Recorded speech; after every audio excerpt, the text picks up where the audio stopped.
बिस्मिल्लाहिर्रहमानिर्रहीम। अस्सलाम वालेकुम नाज़रीन। आज हुकूमत की जानिब से ये बयान सामने आया है कि तहरीक-ए-इंसाफ पर पाबंदी लगाई जाएगी। इमरान खान और डॉक्टर आरिफ अलवी के खिलाफ संगीन गद्दारी के मुकदमात कायम होंगे। क्या पाकिस्तानी कौम ये मुतालबा कर रही है? ये गड़ा जो नून लीग खोद रही है, इस गड़े में ये सब सियासी जमातें गिरेंगी। आइए नदीम मलिक की गुफ्तगू सुनते हैं, फिर इस पर बात करते हैं। आम तौर पर सियासी मामलात के अंदर जब ये रविश इख्तियार की जाए तो दो तीन सूरत हाल हमारे सामने नज़र आती हैं कि या तो आपके मद्दे मुकाबले एक ऐसी पार्टी है जो दहशत गर्दी में मुलविस है, इंतहा पसंदी पे मुलविस है, कोई जैश है, कोई लश्कर है, कोई सिपाह है, वो जमात है जो मुल्क के अंदर बम धमाके कर रही है, सुसाइड अटैक कर रही है। तो उसके ऊपर तो आप इस तरह की बात करें कि हम उसको कालअदम करार देने लगे हैं, तो आम तौर पर पाकिस्तानी कौम हुकूमत से पहले मुतालबा करेगी कि ये जमातें वो हैं जो पाकिस्तानी कौम के बेटों को शहीद कर रही हैं, आप इसके ऊपर आगे चलिए। लेकिन एक सियासी जमात, एक दूसरी सियासी जमात, और दूसरी सियासी जमात भी वो जो लास्ट इलेक्शंस के अंदर बाकी सियासी जमातों से ज़्यादा वोट लेकर आई, ज़्यादा नशिस्तें जीत कर आई, उसके ऊपर जब ये बात करें तो सियासी दानिशमंदी का मुकम्मल तौर पर ये कहना चाहिए कि जब ख़ात्मा हो जाए ना तो फिर इस तरह की मूव की तवक्को की जा सकती है। सियासी ख़ुदकुशी के मुतरद्दिफ़ कह लीजिए इसको आसान लफ्ज़ों में। वो सियासी जमातें जो एक बड़ी सियासी जमात के ख़िलाफ़ ये कार्रवाई करने जाएंगी, वो एक गड़ा खोद रही हैं जिस गड़े में उनका ख्याल यह है कि पीटीआई गिरेगी। लेकिन एज ए जर्नलिस्ट मैं आपको ये बता सकता हूँ कि पीटीआई तो जब उस गड़े में गिरेगी उससे पहले वो जमातें जो इस मूव को आगे बढ़ाएंगी वो उसके अंदर उससे पहले गिरेंगी फॉर श्योर। और ये इस गड़े में गिरने का सिलसिला जारी रहेगा क्योंकि ये रविश आम तौर पर सियासत के अंदर काबिल कबूल नहीं समझी जाती। माजी के अंदर पाकिस्तान में मिसालें मौजूद हैं।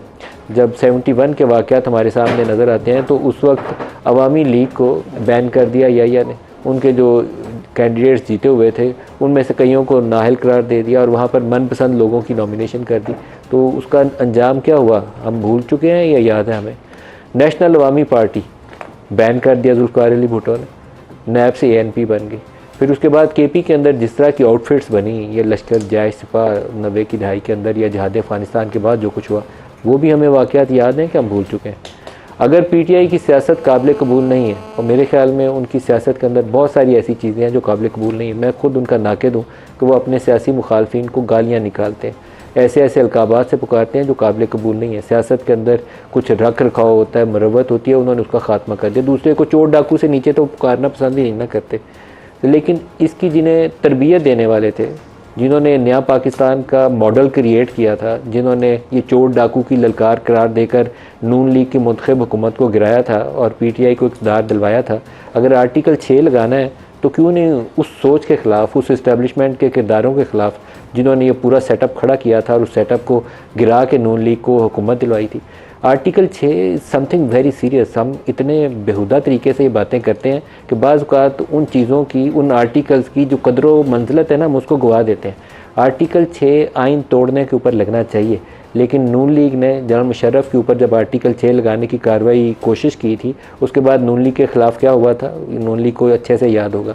तो अपने सियासी मुखालिफ के ऊपर इतनी बड़ी बड़ी बातें करके कि हम तहरीक-ए-इंसाफ को बैन करने जा रहे हैं, इसके ऊपर तो फ़ॉरेन फंडिंग है और ये पता नहीं दुश्मन से मिल गई है, आर्टिकल 6 लगाने जा रहे हैं, वो बातें करने से पहले आपको अपने किरदार के ऊपर गौर करना चाहिए। नून लीग पीटीआई ने जो 9 मई किया, क्या वो दुरुस्त काम था? बिल्कुल नहीं था।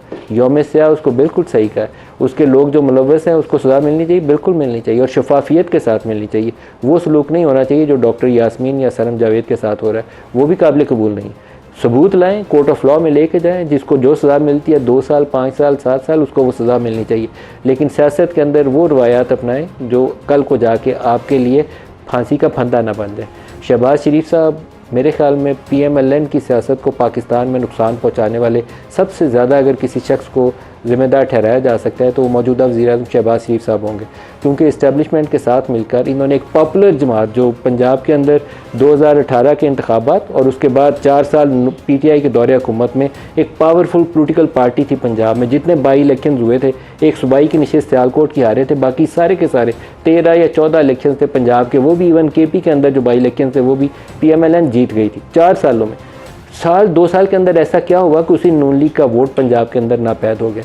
2018 में हम लाहौर, फैसलाबाद, ये नारोवाल, सियालकोट, इन हलकों में जाते थे तो नून लीग डोमिनेट करती थी इन हलकों में। 2024 में पीटीआई डोमिनेट करती थी इन हलकों में। क्यों? साल 1.5 साल के अंदर ऐसी क्या काया पलट हुई? पाकिस्तान मुस्लिम लीग नवाज़ को अपने अंदर झांक कर देखना चाहिए कि कहाँ मिस्टेक की। वो जो नारे लगाते थे वोट को इज़्ज़त दो, वोट को इज़्ज़त दो, उसके छोड़ के जब उनके ऊपर इमरान खान कहते थे ये बूट पॉलिश करते हैं, जब वो तर्ज सियासत इन्होंने बूट पॉलिशी वाला अपनाया तो उसके बाद इनका वोट ख़त्म हो गया और ये जारी रहेगा। ये तनज़ली का सफ़र है जब तक अपनी सियासत दुरुस्त राह पर लाएंगे नहीं। फ़ौज को गालियाँ नहीं निकालनी चाहिए, ये काबिल कबूल नहीं है। सुप्रीम कोर्ट के ऊपर अटैक जैसे नून लीग ने किया था नहीं करना चाहिए। अदारों का एक रख रखाव है वो रखना चाहिए, लेकिन ना उनके कंधों पे चढ़ के हुकूमत में आना चाहिए और ना उनके कंधों पे बंदूक रख के फायर करने चाहिए। अपनी सियासत करें अपने अपने दायरा कार के अंदर रहते हुए। उनको सिर्फ कहें कि आप सियासत में मुदाखलत ना करें, इससे ज़्यादा आपका रोल नहीं है। आज जो अतात तारड़ का बयान है वो आपको सुनवा दूँ, फिर गुफ्तगू आगे बढ़ाते हैं। पाकिस्तान तहरीक इंसाफ के ऊपर बैन लगाने का इस मुल्क के साथ खिलवाड़, पाकिस्तान और तहरीक इंसाफ एक साथ नहीं चल सकते। मैं बिल्कुल आपको क्लियर करता हूं। फॉरेन फंडिंग एस्टैब्लिश, 9 मई के हमले एस्टैब्लिश, साइफर का केस एस्टैब्लिश, अमेरिका में रेजोल्यूशन एस्टैब्लिश। तो हुकूमत ने यह फैसला किया है, इन तमाम चीजों को देखते हुए, सबूतों को देखते हुए, वफाकी हुकूमत पीटीआई को बैन करने के लिए केस मूव करेगी। तहरीक इंसाफ पे पाबंदी लगाने जा रहे हैं। हम ये समझते हैं कि बहुत क्रेडिबल एविडेंस मौजूद है कि तहरीक इंसाफ पर पाबंदी लगाई जाए। असेंबली तोड़ना आइन की क्लियर खिलाफ वर्जी और आर्टिकल 6 लगता है इसके ऊपर। हुकूमत ने यह फैसला किया है कि तब के सदर आरिफ अलवी, तब के वजीर आजम इमरान नियाजी और तब के डिप्टी स्पीकर कासिम सूरी के खिलाफ रेफरेंस मूव किया जाए। ये भी काबीना से मंजूरी के बाद सुप्रीम कोर्ट को भिजवाया जाएगा। तीनों अशखास के खिलाफ प्रोसीडिंग्स चलाएंगे। कुछ मखसूस लॉबियां वहां मौजूद हैं बैरून मुल्क। पाकिस्तान के खिलाफ साजिश में मसरूफ अमल हैं। हुकूमत ने उनके खिलाफ तादीबी कार्रवाई करने का फैसला किया। पासपोर्ट ब्लॉक करने पड़े, ID कार्ड ब्लॉक करने पड़े, ये तमाम इकदाम उठाए जाएंगे। ये गद्दारी के मुर्तकिब हैं जो पाकिस्तान से बाहर बैठकर पाकिस्तान को तोड़ने के ख्वाब देखते हैं। जो आज हमारे साथ प्रोग्राम में शुरका है, मुस्तफ़ा नवाज़ खोखर साहब हैं, आबिद शेर अली साहब हैं, शाह खावर साहब हैं, इसके अलावा सलमान अकरम राजा साहब हमारे साथ हैं। सबको प्रोग्राम में खुश आमदीद कहता हूँ। मुस्तफ़ा नवाज़ साहब, PTI पे पाबंदी और आर्टिकल 6 दोनों के ऊपर आपका रद्द-ए-अमल। नाजरीन, इससे पहले भी कई पार्टियों को बैन किया गया, लेकिन इससे क्या हुआ? नाम से पार्टी बना ली गई। Article 6 very serious. हम इतने बेहुदा तरीके से ये बात करते हैं, उन आर्टिकल की कदर मंजिलत है उसे गंवा देते हैं। ये बात करने से पहले अपने किरदार पर गौर करना चाहिए।